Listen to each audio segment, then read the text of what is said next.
right, welcome into the debut, episode 1 of the 2024 MLB Draft Spotlight Show, and old friend, Ankeny, Iowa, Brody Brecht. Brody, this is the second time I've interviewed you. Interviewed you 3 years ago for the 2021 draft, but now you're an Iowa Hawkeye doing big things.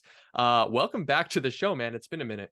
Yeah, it has been. Thanks for having me again. Yeah, lots happened since then. So Yeah.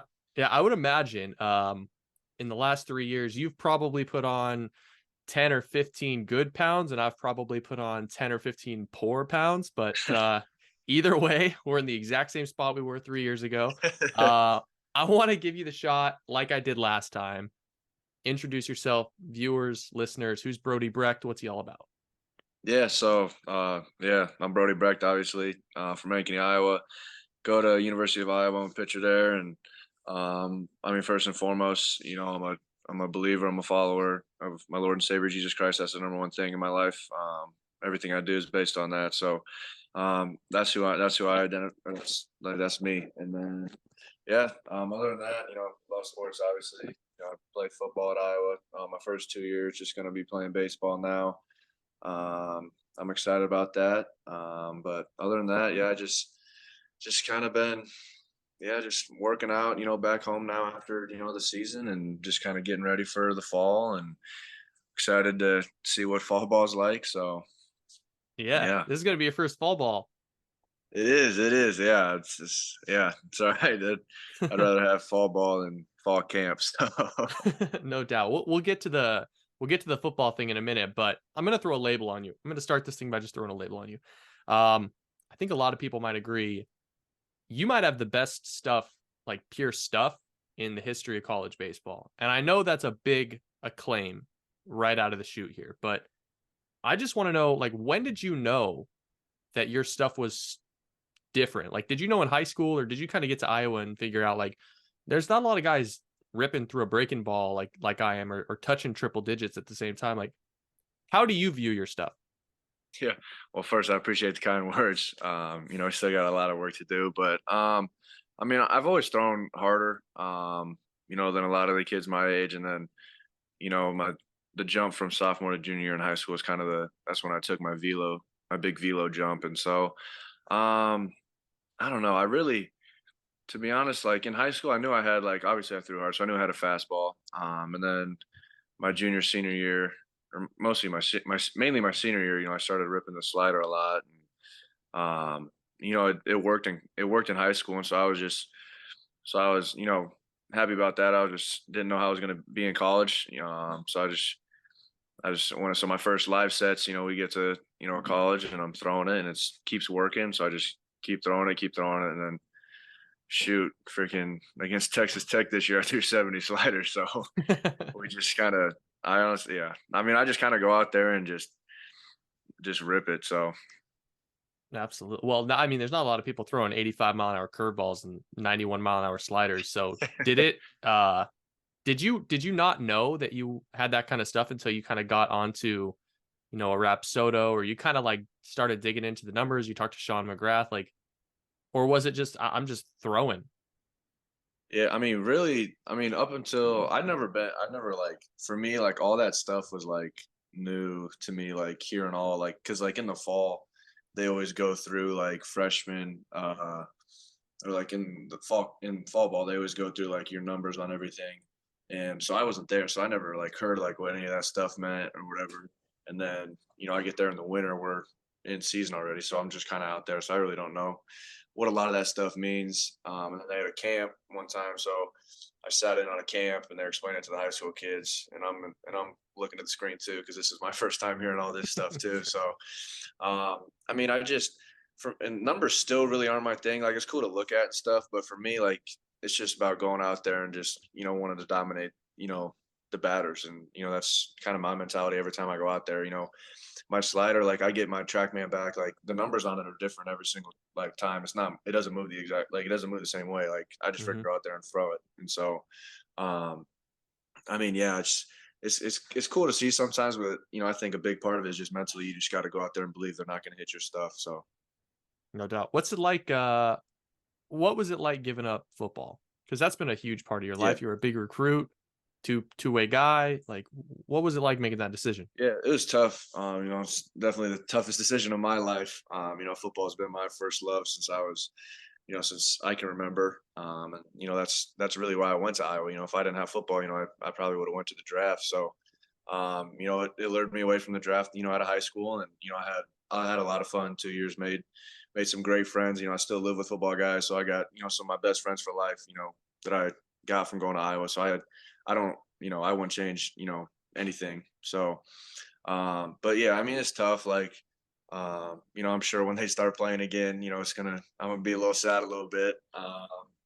But to get to where I want to go, I just think it was the best decision for me, and just to be able to have a fall and clean up the like little things like and just mechanically wise, working on the command and stuff. And so I just think, having a fall to do that, a build up in the fall. So because I didn't build up in the fall, I started throwing like late December, early January for the season, and then I'm freaking throwing 80 innings. So like my arm was just getting tired, and now I'm just ready to build up in the fall, be ready to go, for the season. So Is that what you're looking forward to most in the fall? Is just like a prototypical buildup, or do you have like developmental checkpoints that you're looking to accomplish? Like we kind of kicked off here. This is your first fall camp.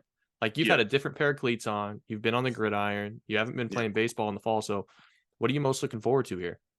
Honestly, I'm just looking forward to just kind of like, I mean, the buildup is gonna be. I think the buildup's gonna be good for my arm, but I think just like going over like pitch design phase, and then like velo phase, like just going over the little things, just to just have 4 months, whatever it is, to just work on command, hitting spots, and just everything. Just because I'm just excited. I just think I mean, I think we all know that's the biggest thing. So, I think just for me to be able to work on that in the fall and just get, just all the, percentages, like just command, get all that stuff up, I just think it's going to be really beneficial. So that's just what I'm looking forward to, and just going out there and, just each and every single day I step on the field, just getting better, whether it's on the weight room, bullpen, game out, whatever it is, just I'm just super excited. It's gonna be different because I'm gonna have a lot of energy because I'm not freaking running 12 gassers. So I'm excited. I'm really hoping to step into a leadership role this year. I'm trying to bring the team along with some of the other leaders on the team, and because I think we can have a really special year. And I know that me and Marcus and a lot of these other guys, we're gonna have to be leaders on the team, and rally the team, because I mean, like you said, like LSU, like we beat LSU, like they're a great team, natty champs. But like I told the guys, I said we beat them. Like we can, like you guys got to believe we can be here. So I'm just super excited to build the chemistry of the team, and just for all of us to get better and have a good year this year. No doubt. No doubt. You mentioned it out of the offset. It's no secret. Like command is the next thing for you. Like Yep. I don't have the numbers in front of me. It's 61 walks in 74 innings, something like that. I mean, in that Yep. ballpark. Um, how quickly do you think that's going to come for you? Because you've never did like strictly dedicated Yep. yourself to pitching. So as an Yep. athlete, as a pure athlete, do you think it's going to come quick? I'd hope so. Yeah, that'd be nice if it did come very quickly. But I think it's gonna take work. I mean, nothing comes easy. Like you got to do something 10,000 times and master it, or whatever that number is. So, it's just gonna be a matter of each and every single day. How can I get 1% better today? Can I get 2% better today? Can I like just like, I mean, that's a football thing.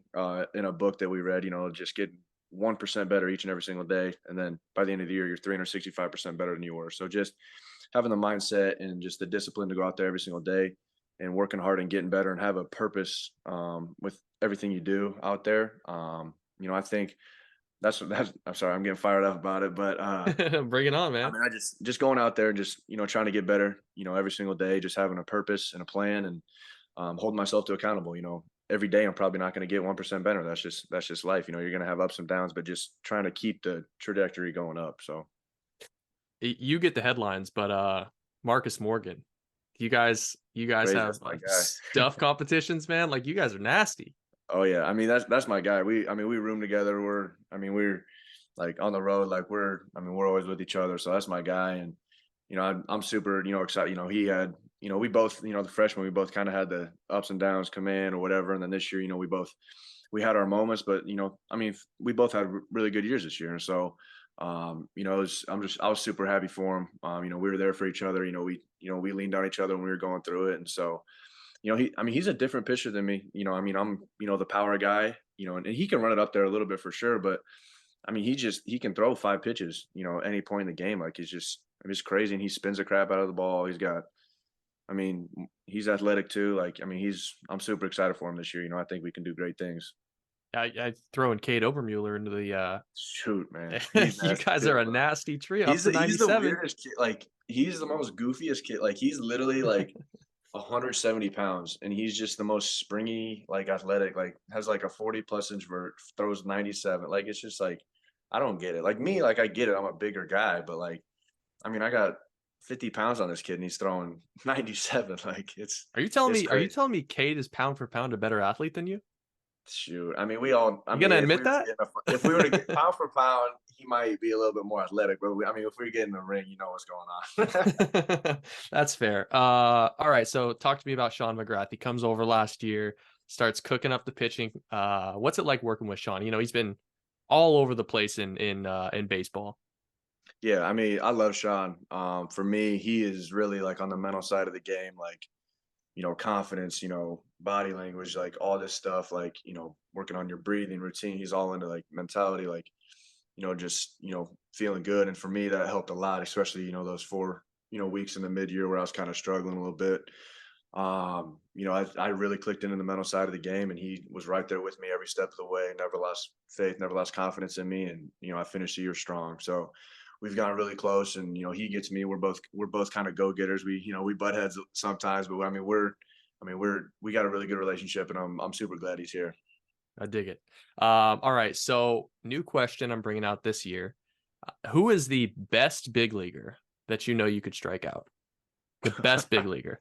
Yeah, and you can go top down. You can start at Trout Otani. You can work your way down to the point that you're like, I know I can get that guy. Where's it stop?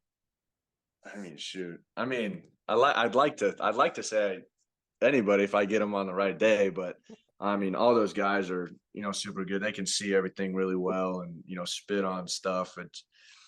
Oh man, I don't want to say, because I mean, shoot, I might be on the team and I don't want to ruffle no feathers. So, I mean, I don't know. That's the humble part of me talking. I don't want to say nobody, but I mean, just like the competitor in me, I truly believe I got the stuff to, I could strike out anybody. Like, I'm not saying I'm gonna do it every time, but you give me 10 ABs, I might get them. I might get them 2 times. So, I You mean, get it's him more than just that. Dude, you get him more than that. Like, let's well, be totally fair. Like, there's not a lot of guys throwing 101. Not a lot of guys throwing 90-mile-an-hour sliders. Not a lot of guys throwing 86-mile-an-hour curveballs. Like, even if you're like Matt Brash with 3 more inches. If you know who Matt Brash is, like, I did. He was Sean, our pitching coach. He was, yeah, Sean coached him. yeah, he knows him. Exactly. I mean, I think you could get most guys 4 out of 10 times. Most guys. I appreciate it. Hopefully we'll find out one day in a few years. So I think we will in some capacity. How about this, man? You get one walk-up song for the rest of your life. You got to choose one walk-up song for the next 25 years. You can't change it. What are you going with? I mean, this year it was Next Episode by Dre and Snoop. That kind of got me going pretty good. See, I think if you're pulling from the 90s right away, you're set already. Because it's already survived the test of time. Yeah. I mean, I liked it this year. I don't know what I'm gonna do next year, but I mean, I could rock with that for 25 years probably. There you go. I had someone last month say "Still Tipping" by Mike Jones, and I was like, "Dang, that's a pull." How old are you guys? I'm not gonna act like I know who that is. So that's fair. All right, last question. You've done the Team USA thing. You've done the Cape. You've done Iowa. You've been around the block. Who's the one guy that you've met across the last few years of playing baseball that you would not let date your sister? Oh shoot, man. I'm trying to think. See, people always do that. They say, "I'm trying to think," but I know right here you got a guy. You're like, "Do I out him now?"